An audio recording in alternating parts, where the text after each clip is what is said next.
Hi, friends. Thanks for joining us. Please smash that subscribe button. We can't thank you all enough for the growth that we've had. Benny, where can they find us on social media?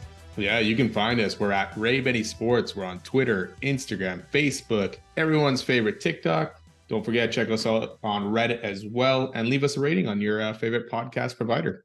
Yeah, we're sorry we haven't been around as often. I'm a little bit busy with the Fringe, so my ass is taking care of that. But we are here now. Let's talk about the Blue Bombers. Let's talk CFL. We even got some NFL talk to talk about. Let's give the Bombers a grade for last week. I'll let you go first. Yeah, on the season so far, right? We're doing this at the bye. I'm gonna give them a B. Where I don't know. I mean, you could come out and say it's a little bit harsh, or what I'm gonna say, but they've been good. They're 5-2, so you can't complain about that. A couple rough losses. The one to BC stings. The one to Ottawa hurt a lot. Just because they had that game. The other games have been fairly close. The Saskatchewan game, they kind of pulled away. They looked good in that one. Offensively, stat-wise, actually looks pretty good. You could lament. I'd like to see a little bit more crispness on that offense. Some drives ending in more touchdowns and less 2-and-outs. And that's what I was expecting this year with all the wide receivers. The stats look good. Points-wise, sometimes don't look good, and they struggle to move the ball a little bit. But you know what? Over the course of the season, I can see some room for improvement, maybe some better play calling there or something. The O-line has gotten beat at times. Yes. But that has looked good late in games. So it's up in the air right now, and the D has played well. So right now I'm going to sit the Bombers at a B. Play calling, definitely. I give lower than a B on both sides of the ball. Did you use the word lament? Yeah. Oh, Benny used a school word. Slow starts and below average blocking against league's best D lines has been an issue for the Bombers. That reluctance to play the heavy tight end set is puzzling to me, not just because I love watching it as someone who loves an O-line, but it's bully ball and it helps an older, I will not say aging, an older offensive line, especially in the running game. Zach Caleros, only QB who's in top 3 of yards, TDs, completions, and QB rating. The running game is amongst the best in the league. With Brady Oliveira. Dalton Schoen, despite slowing down, is still leading the league in receiving yards, I believe, and is tied for 4th with receptions. Special teams has been all right until Janarian Grant got hurt. Now we're struggling to flip the field, despite the fact that Sergio Castillo has been one of the best kickers in the league. And D-line below average against the run, and they've been pretty good against the pass, but then that hurts the secondary. DeMario Houston has kind of been the only good shining light. And what's his name? Evan Holm. So I'm going to agree with you. I'm going to go B. And the injuries are kind of taking a toll on the linebacker core. I don't think they've been at their best. And I think there is a lot of room to grow and get better. So there's optimism there. Yeah, I agree with you. B. Strong B. Yeah, I was expecting a lot more out of this team. And especially like you say with the O-line, it's gotten beat in games against some D lines that we probably wouldn't even think would have beat them, right? And then it seems like they've turned things around in the second half. Edmonton had them pretty good in that first half last week as well, and what has Edmonton really done on the D line so far this season, kind of thing. But and the run game, same thing, had no yards really in that first half against the Elks, and then took over in the second half. Want to see a little bit more consistency in terms of that offense. Getting it going right away, having that running game going away. Yeah, the stats look great. A lot of Zach Larris has 3 games with over 300 yards. So that's there. It's just I expected more firepower, more points than say 28 points a game kind of thing. Maybe I was expecting a little bit too much of this offense, but they got a long season to go, and hopefully it just improves from there. But they really need to figure that out. And sometimes they need to put these games away, even against the Elks, right? They let the Elks hang around. Against the Redbacks, they let them hang around, and look what happened. Calgary game was close. Montreal game was close too. I want to see this offense take it up a notch and not rely on the defense to close out a game. My number one concern is they have not really been able to impose their will on many teams this year. And that's been a trademark of that team for the past couple of years. Not just being competitive and winning, but imposing their will on both sides of the ball. And of course, that starts in the trenches. So that play's got to get better. Got to get better. Bomber fans, put your opinions and grades in the comments below. Don't know why I'm pointing. Critical questions from west to east. West to east. So you can go first with the West this week. Okay, we'll start off with the Bombers. can this offense after the bye find the rhythm? Like we just talked about, a little bit more consistency, having that fear. Now they got Lawler back. Lawler played great last week. We got to mix them in there and get all these guys kind of going somehow. But I want this Bomber team, this Bomber offense, to put fear into teams like, you know, the Doug Flutie teams kind of did. Every time they were on the field, they were expecting that they were going to score. Time to take that next step for the Bombers, especially if they're going to have if they want to have a chance to end up beating BC or Toronto this season. Yeah. I don't think they could become like that team again. I think because of their age and the fact that people have so much tape on them, and Richie Hall and Buck Pierce, that it'll be a scrappy year for them. I don't know if we'll see the dominant, as much as I want to see that. I don't know if we'll see that dominant Bomber team again. Yeah, sorry, it's, I don't know, just my opinion. Like you say, it was funny watching Ottawa and Calgary go back and forth last week, and put over 30 or 40 points, right? Each. Yeah. And the Bombers kind of struggled against both those Ds to score, right? And you're just looking at those Ds going, they haven't had very many good games, but when they've played the Bombers, all these teams are taking it up a notch, and there's a target on the Bombers' back, obviously, and there's a lot of talk how good the Bombers have been. Teams want to beat them now, right? Even other fans have gotten tired of hearing about the Bombers, so they enjoy when the Bombers lose. So teams are coming at them hard this year, and the Bombers got to be ready and, you know, have to buy. Who is the dominant tackle right now in the CFL? I think that's hurting quarterbacks too. Just wondering, putting it out there. Yeah. My question, starting with Montreal in the East, they just signed Sean Lemon, but can he play O-line? Because it's good that they got him. They definitely need that. They're the worst in sacks in the league at 7. But in the CFL, you got to protect that quarterback. And they've allowed 26, I think, at this point. And that's bottom or near bottom of the league. So good signing for sure with Sean Lemon. But they need to address that O-line. Yeah, one of the things about signing one D lineman like that is he can make a bit of a difference. I mean, who are you going to find on O-line right now that'll come in and help to make a difference at this point, right? So, yeah, and I don't know, will he be a right away impact player? We'll see. He's been sitting, not that saying he's not been working out, not at all. Oh, and I'm scared of that dude. I don't want him to message me on Twitter again. But, you know, just wondering, you know, is he ready to go come week 1, or is it thing that, not week 1, but his week 1, and develop? Who you got next? Let's go BC with Vernon Adams out. I'm not sure how long, but can Dane Evans find the form he had in Hamilton to keep BC at the top of the West by the time Vernon Adams gets back? I think with the D playing as well as they are, you know, Dane Evans doesn't have to go out and win these games. He just has to go out and manage them and not lose them. You know, and they got the Elks coming up here, and maybe that's the only game that Vernon Adams misses. But Dane Evans just has to limit his mistakes, make no mistakes, really, and the D will do enough probably to help him win.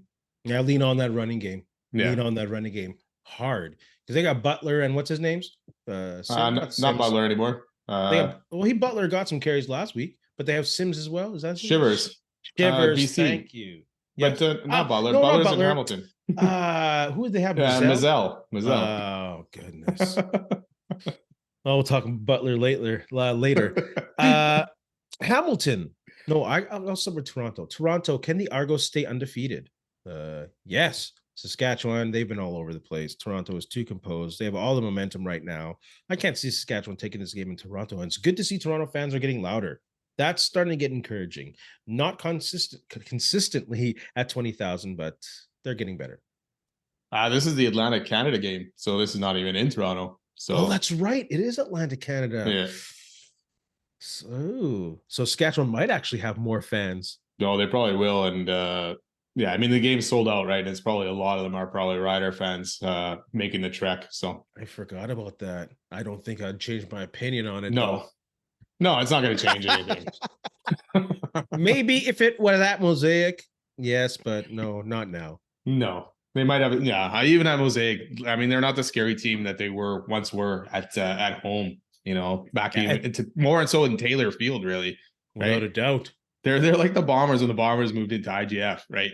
Losing lots and not home field advantage was gone. And right now that's happening to Saskatchewan there.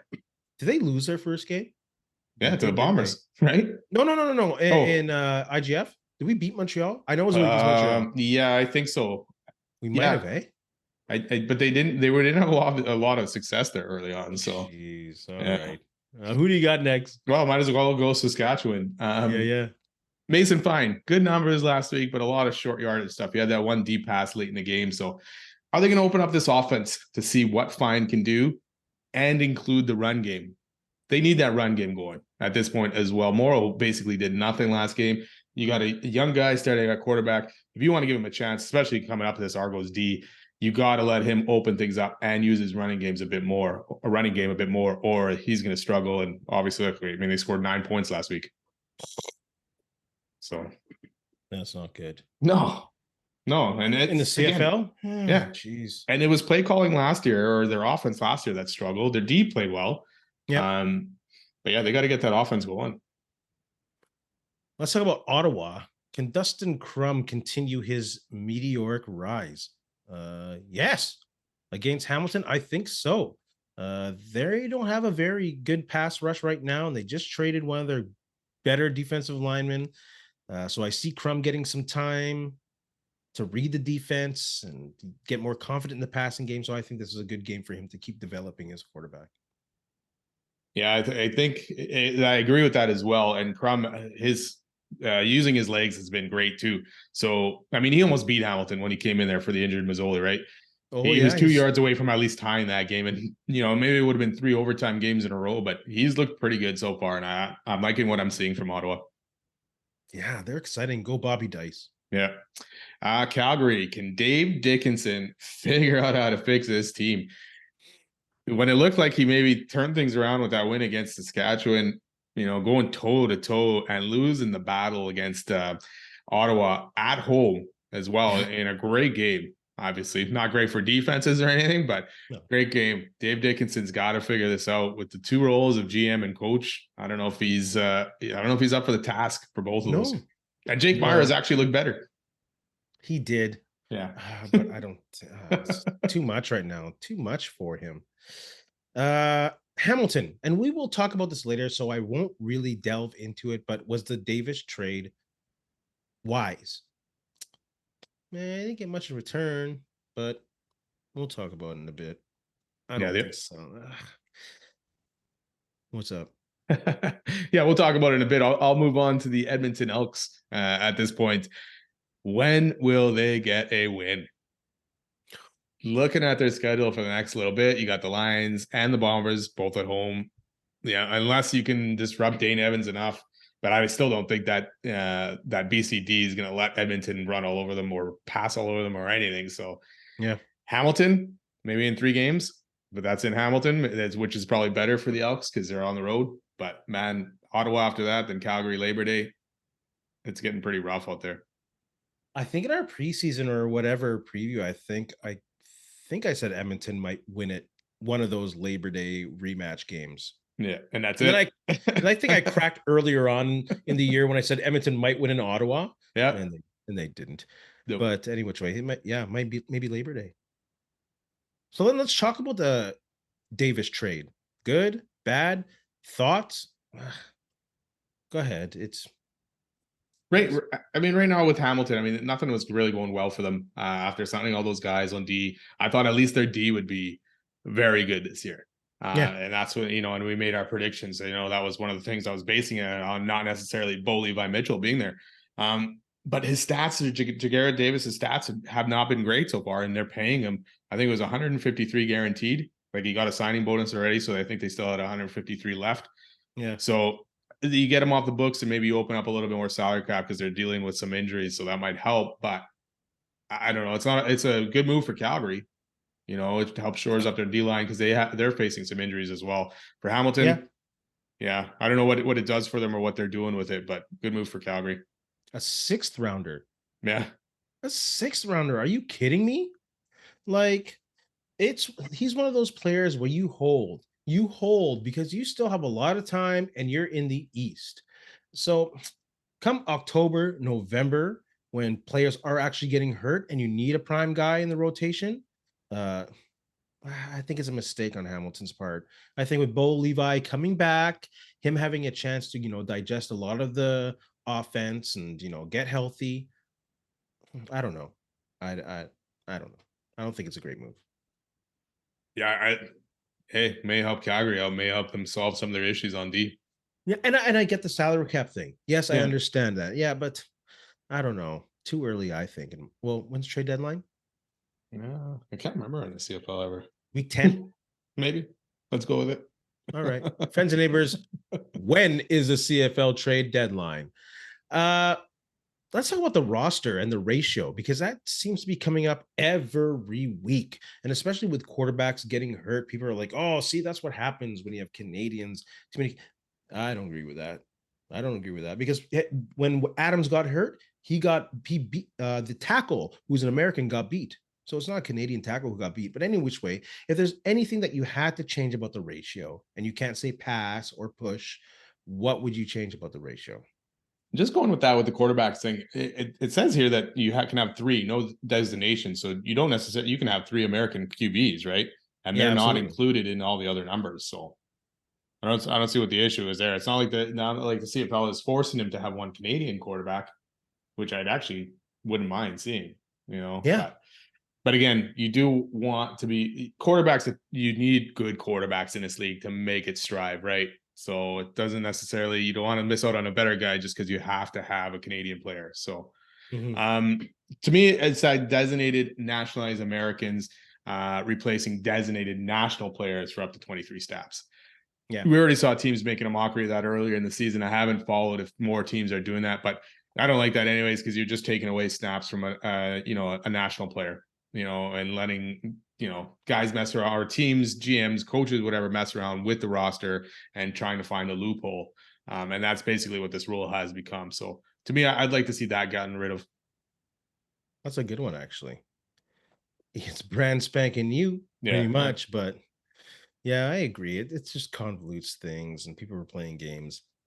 yeah. Uh, uh, Out of the conversations of quarterbacks getting hurt because quality of O line could be better with Canadians, I think though there is an argument for making sure that the Canadian starters are even on offense and defense.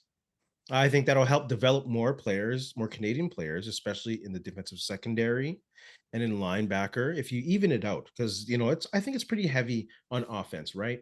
Yeah. Interior linemen and receivers, and a Receivers, lot yeah. of running backs now Yeah. are Canadians because the field's so wide open. You think that evens out the game a bit, but yeah, I think you gotta do watch out for the quarterbacks a little bit, and I think there are a lot of better polished because of the program and the amount of athletes American linemen that might be better to help protect the quarterbacks. And there is a healthy quarterback issue in the CFL right now. Oh yeah, yeah. Like we said, CFL is a passing game. It's a more of a high scoring game. You need good quarterbacks to continue that, right? Yeah. And we've seen a lot of exciting play over the last few weeks, so it kind of gets you obviously excited for guys like Crum, then hoping he is the next one to kind of take that next step and see, right? Same with Yeah. Chad Kelly. I mean, so far so good, but yeah, also there's that fear that once these guys are good, the NFL comes a calling.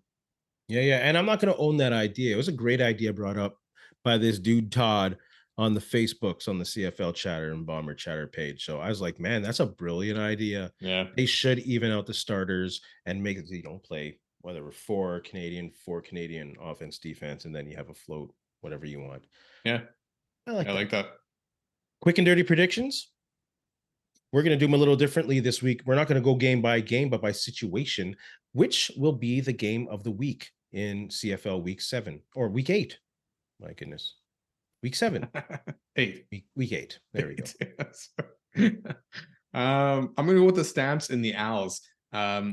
Just because looking at the schedule, I think they're the only two teams that are really kind of close to each other in terms of skill and the way they've kind of played this year. So Owls coming off a bye, they had a very good game against the Argos last week. The offense showed some life. Fajardo still got sacked like crazy. And then the Stamps with the shootout with the Red Blacks, Jake Mayer has looked at actually better. So I'd like to see if he can take that next step. Montreal's D was pretty tough. So Yeah. we'll see. But I expect this one to be the best one of the week. Yeah, there'll be some fantasy numbers in this one, I think. Yeah. Both teams will put up substantial passing yards. This is not a good team to figure out how to protect Fajardo. Like Calgary has their third in the league in sacks. Like And now bringing in Fajardo's going to Jaguar get Davis. Fajardo's going to get hit. He's going to get hit, but he's going to put the yards up too. And I agree that'll be the game of the week. I think it'll be a great game to watch. All of them are actually pretty good this week. Is there an upset of the week brewing? I'm really going to go on a limb here. Uh, if they can get Dane Evans off of the rhythm, not allow him to get any kind of game plan going, running or passing, the Elks, I think, could win the game. Maybe. I'm not going to put any scratch down on the Elks, but if they can get Kevin Brown, is he hurt or is he healthy? They're running back. As far as I know, he's playing, so If or he's he can healthy. play, So if he can do some damage, and if they let Cornelius just, I don't know if they're holding him back, but if they just let him use his athleticism maybe to spread open the field, that could be an upset, I think, of the week. is he even playing? Is it Jared Doge? I mean, he's the one who came in and finished that game last week, right? They got to they got to put Cornelius. Or no, it was the week before Cornelius finished the game against Bomber. Sorry, Doge was the week before. Yeah, let Cornelius. My mistake. They're not going to play fours, so just think. I can't see any upset this week. I tried to look at it and see. I don't think BC, even if Dane Evans sucks, I think BC's D is still too good to allow Cornelius to do anything. Bo Levi, even if he's back, I don't think it'll do enough the way Ottawa's been playing lately. And the Argos should be able to shut Fine down. So I can't see Saskatchewan winning that. So no upsets for me this week.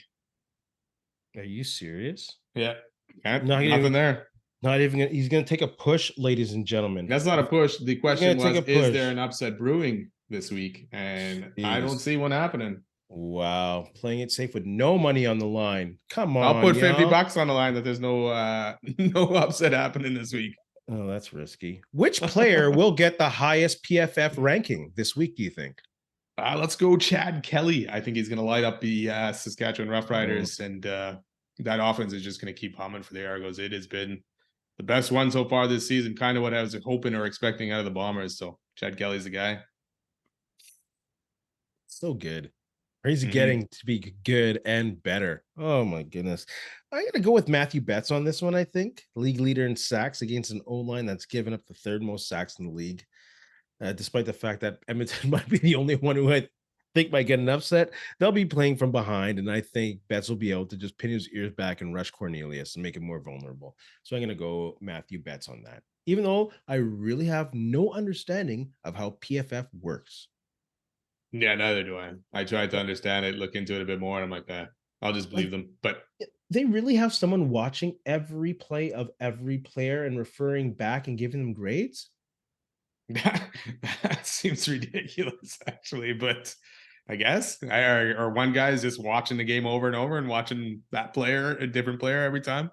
Okay. Well, friends, if you know how PFF works clearly without Googling it, please feel free to put that in the comments and your thoughts on CFL action this week. Let's move on to some NFL. We're going to do something funky right now. We're going to talk about Matt Stafford and the Rams. Benny, you are the Rams. What would you do with Matt Stafford? Well, I'll try and do what they tried to do and get him to restructure his contract at this point, because that contract that he has is kind of ridiculous. And yes, the Rams did, give him that after winning the Super Bowl, but he is guaranteed $63 million at the signing. So that's done. And then they guaranteed another 57 just back in March. So not very good management there by the Rams, as we saw trading picks. It worked out. They got a Super Bowl, but now they're in such hell with this cap and everything like that. Yeah. Stafford refused. He's not taking a pay cut, or I'm assuming that they just said a restructure, but I'm assuming it would be for a pay cut somehow. Must be. So he says no, which is well within his rights. They signed with that contract, but at this point now, it leaves Rams not being able to do a lot. But you can't trade him. You can't release him because you're still paying that money anyways. Yeah. Somehow get him to do a restructure if you can. Yeah. If you were the Rams and I was Stafford, this would be taken care of, no problem. I don't think he's untradeable. If you can find the perfect situation for this guy to end his career and restructure it that way, maybe, but I don't think it'll happen. If I'm Matt Stafford, I'm taking the pay cut. I'm looking at the talent around me and saying, how can I win one more? Like, what are you doing then for the next 2 years?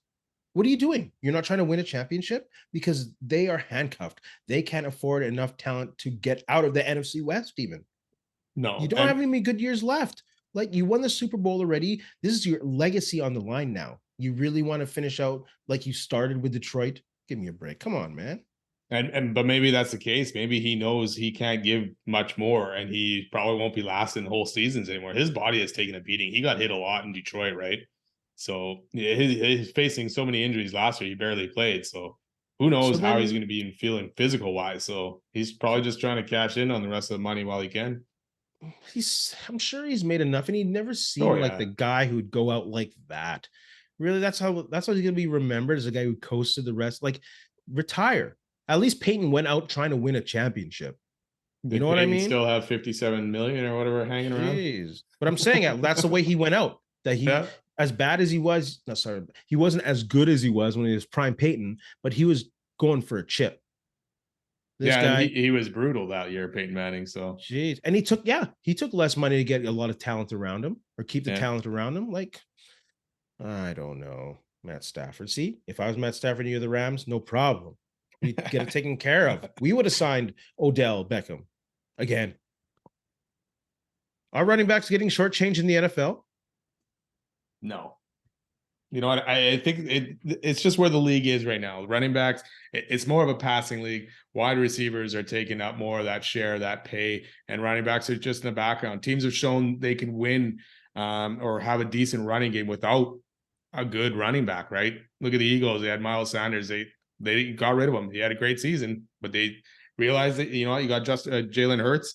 You probably open up that running game for almost anyone back there. So San Francisco has showed it too with guys like Mostert, Wilson, all that kind of stuff. I know they got CMC now, which is obviously he's a dynamic player, so he's a bit different. But many teams aren't using that featured bell cow anymore, right? They're using 2 to 3 guys to play that one position, and really, there's only 32 starting spots there compared to 3 for at least for wide receivers. So no, I think that's just the way the league is heading to right now. And there are some really good running backs, but you know, probably around that $10 million range is where most of them are going to be. Yes, they are getting shortchanged. Absolutely. I think these owners or team managers are signing these contracts in bad faith, knowing that they won't fulfill them. Like, these guys are touching the ball 300 times, the prime running backs. We're not talking about the depth running backs. Those are the ones, because you see this stat about, oh, kickers make more than running backs. It's because, you know what? There's 3 or 4 other running backs signing for the league minimum. Because if they didn't, they'd be on the street jobless. We're talking about these prime running backs who are not only running backs, they're also receivers, and they stay in every down as blockers as well. Their careers are limited. Of course, they're being shortchanged. They're being judged on how old they are rather than how good they are at ball. Like, let's be honest, like, Daniel Jones is making huge money because of Barkley.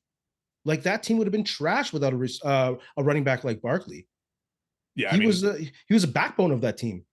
QB contracts are out of hand, anyways. So Yeah, you but could probably that's take I'm some of saying. those and give it to the running backs, I guess. But the running back does have a lot of value. These They do. prime running backs have like the way Eckler's being treated. Like, come on, you got to pay these guys for the production that they do. Like, they're putting up more than 1,500 yards. They're touching the ball so many times. Again, like I said, they're blocking.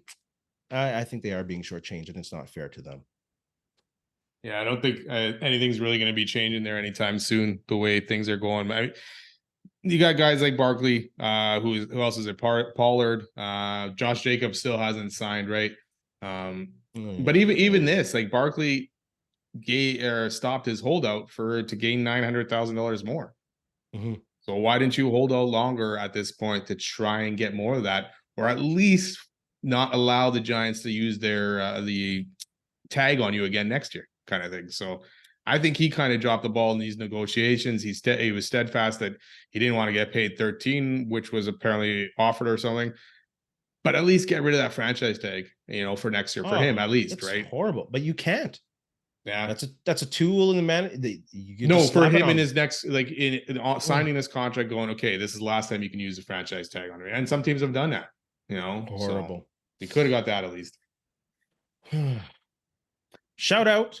I'll give a shout out to the Filipino women's soccer team for getting their first ever win in World Cup history by beating co-host New Zealand 1-0. So big congrats to the Pinoy Nation on Right getting their on. first win in World Cup history. Benny, you have anything to say to our friends? You know what? Just thanks a lot for listening. Don't forget, subscribe, follow, and have a good week. And in the words of LeVar Burton. We'll see you. Oh, in the words of Wu-Tang, maybe it's for the children. I don't know. LeVar Burton. We'll see you next time. Horrible. If you were starting a CFL team, who would be the first current player that you draft? Probably Chad Kelly. Ooh, you need that quarterback, man. You need that quarterback. I'm gonna go Willie. I'm going Willie Jefferson. Yeah. Willie Jefferson. He's a game changer still at his age. The best defensive player in the league, maybe, or maybe Betts. But then at this point, though, how many more years does Willie Jefferson have, though? Right?